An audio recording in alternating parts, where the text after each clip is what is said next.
ನಮಸ್ತೆ ಎಲ್ಲರಿಗೂ, welcome back to my channel. ಇವತ್ತು ನಾನು ಬೆಂಡೆಕಾಯಿ ಪಲ್ಯ ಮಾಡೋದು ಹೇಗೆ ಅಂತಂದೇಳಿ ತೋರಿಸ್ತಾ ಇದ್ದೀನಿ. ಬೆಂಡೆಕಾಯಿನ ಮೊದಲಿಗೆ ತೊಳ್ಕೊಂಡು ಚೆನ್ನಾಗಿ ಹೆಚ್ಕೊಂಡು ಇಲ್ಲಿ ಅಂದರೆ ಚಿಕ್ಕ ಚಿಕ್ಕ ಪೀಸ್ ಮಾಡಿ ಹೆಚ್ಕೊಂಡು ಫ್ರೈ ಮಾಡ್ಕೊಳ್ತಾ ಇದ್ದೀನಿ. ಈ ಬೆಂಡೆಕಾಯಲ್ಲಿ ಏನೆಲ್ಲ ಯೂಸಸ್ ಇದೆಯಪ್ಪ ಅಂತಂದರೆ ನಾನು ಮೊದಲು ಟೇಸ್ಟಿಗೋಸ್ಕರ ಪಲ್ಯ ತಿಂತಾಯಿದ್ದು.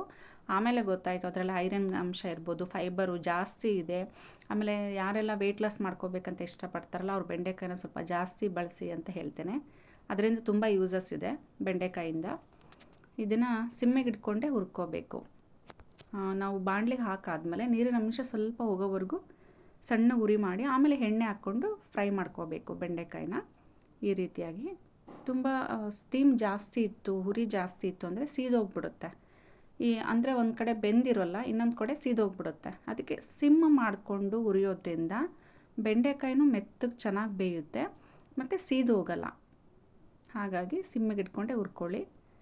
ಬನ್ನಿ ಈಗ ಬೆಂಡೆಕಾಯಿ ಪಲ್ಯ ಮಾಡೋದು ಹೇಗೆ ಅಂತ ನೋಡೋಣ. ಹುರಿದಾದ್ಮೇಲೆ ಈ ರೀತಿ ಬರುತ್ತೆ. ಸಾಸಿವೆ ಕಾಳು ಮತ್ತು ಜೀರಿಗೆ ತೊಗೊಂಡಿದ್ದೀನಿ ಒಗ್ಗರಣೆಗೆ, ಖಾರದ ಪುಡಿ ತೊಗೊಂಡಿದ್ದೀನಿ, ಸಾಂಬಾರು ಪುಡಿ, ಈರುಳ್ಳಿ, ಟೊಮೊಟೊ, ಸ್ವಲ್ಪ ಹಸಿ ಕೊಬ್ಬರಿ ಮತ್ತು ಹುಣಸೆ ಹುಳಿನ ನೆನೆ ಹಾಕ್ಬಿಟ್ಟು ರಸ ತೊಗೊಂಡಿದ್ದೀನಿ. ಬಾಣಲಿಗೆ ಎಣ್ಣೆ ಕಾಯಕ್ಕೆ ಇಟ್ಬಿಟ್ಟು ಪಾತ್ರೆಗೆ ಸಾಸಿವೆ ಕಾಳು ಜೀರಿಗೆ ಒಗ್ಗರಣೆ ಕೊಡ್ತಾಯಿದ್ದೀನಿ. ಇದು ಮಾಮೂಲಿ ಎಲ್ಲದಕ್ಕೂ ಒಗ್ಗರಣೆ ನಾನು ಇದನ್ನೇ ಯೂಸ್ ಮಾಡೋದು. ಇಲ್ಲಿ ಕರ್ಬೇವು ಏನು ಮಾಡಿದ್ದೀನಿ ಖಾಲಿ ಆಗಿಬಿಟ್ಟಿತ್ತು, ಹಾಗಾಗಿ ನಾನು ಜಾಸ್ತಿ ಇದ್ದಾಗ ಕರ್ಬೇವನ್ನ ಒಣಗಿಸಿ ಪೌಡ್ರ್ ಮಾಡಿ ಇಟ್ಕೊಂಡಿರ್ತೀನಿ. ಇಂಥ ಟೈಮಲ್ಲಿ ಯೂಸ್ ಮಾಡ್ತಿದ್ದೀನಿ. ಸೊ ಅದನ್ನು ಹಾಕ್ಬಿಟ್ಟು ಈರುಳ್ಳಿನ ಹಾಕ್ಕೊಳ್ತಾ ಇದ್ದೀನಿ ಒಗ್ಗರಣೆಗೆ. ಸ್ವಲ್ಪ ಈರುಳ್ಳಿ ಫ್ರೈ ಮಾಡ್ಕೊಂಡಾದ್ಮೇಲೆ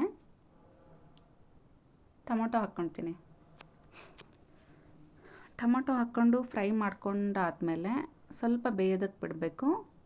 ಆಮೇಲೆ ಸ್ವಲ್ಪ ಅರ್ಧ ಬೆಂದ ಮೇಲೆ ಖಾರದ ಪುಡಿ ಸೇರಿಸ್ಕೋಬೇಕು. ಇದಕ್ಕೆ ಖಾರದ ಪುಡಿ ಏನಕ್ಕೆ ಸೇರಿಸ್ಬೇಕು ಇವಾಗಲೇ ಅಂತಂದರೆ ಟೊಮೊಟೊ ಮತ್ತು ಈರುಳ್ಳಿ ಚೆನ್ನಾಗಿ ಬೇಯುತ್ತೆ ಖಾರದ ಪುಡಿ ಹಾಕೋದ್ರಿಂದ. ಸ್ಪೆಷಲಿ ಟೊಮೊಟೊ ಹಣ್ಣು ಕೆಲವೊಂದು ಟೊಮೊಟೊ ಬೆಂದಿರುತ್ತೆ, ಕೆಲವೊಂದು ಬೇಯಲ್ಲ. ಖಾರದ ಪುಡಿ ಹಾಕಿ ನೀವು ಬೇಕಾದರೆ ಟ್ರೈ ಮಾಡಿ ನೋಡಿ, ಚೆನ್ನಾಗಿ ಬೇಯುತ್ತೆ ಟೊಮೊಟೊ. ಈಗ ಬೆಂದಿದೆ. ಸ್ವಲ್ಪ ಒಂದು ಚಿಟಿಕೆ ಅರಶಿನ ಹಾಕ್ಕೊಂಡಿದ್ದೀನಿ. ನೀಟಾಗಿ ಎಲ್ಲ ಬೆಂದ ಮೇಲೆ ಸ್ವಲ್ಪ ಬೇಯಬೇಕಿದು. ಚೆನ್ನಾಗಿ ಬೆಂದ ಮೇಲೆ ನಾವು ಹುರಿದಿಟ್ಕೊಂಡಿದ್ವಲ್ಲ ಬೆಂಡೆಕಾಯಿ, ಅದನ್ನು ಇದಕ್ಕೆ ಇವಾಗ ಹಾಕ್ಕೋಬೇಕು.